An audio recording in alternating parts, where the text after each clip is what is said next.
So the first one on here is negative h to the 9th power and all of that to the 8th power.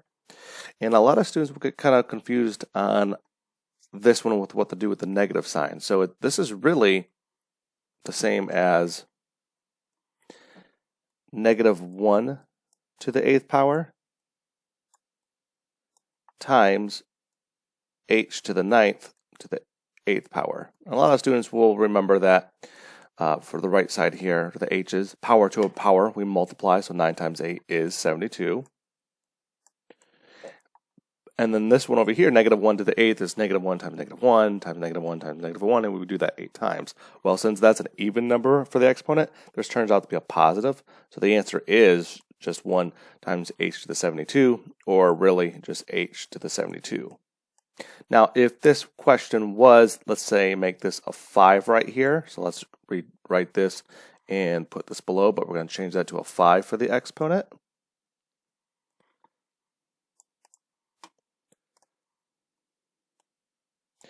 Then it would be negative 1 to the 5th power times h to the 9th to the 5th power, and negative 1 times negative 1 times negative 1 times negative 1 times negative 1, that's negative 1 to the 5th power, that's a negative 1.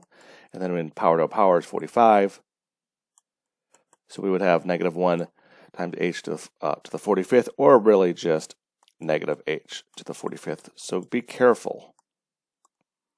The next one, we have 8 times the square root of 8.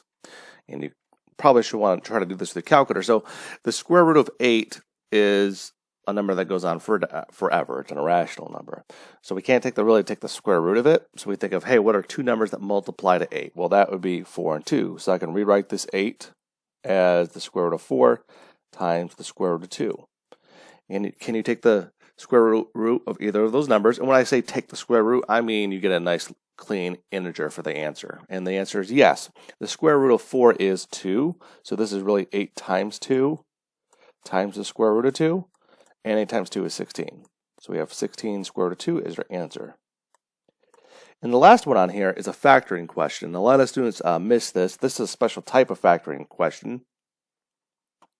But this is the same thing as writing r squared plus 0r minus 25. So we need two numbers that multiply the negative 25 to add up the 0. So two numbers that multiply the negative 25 and add up to 0. If you kind of think through this through, you can make a T chart, but this is going to be 5 and negative 5. So our answer will be r plus 5, r minus 5. And you could write this as r minus 5, r plus 5. Doesn't matter which way you write it.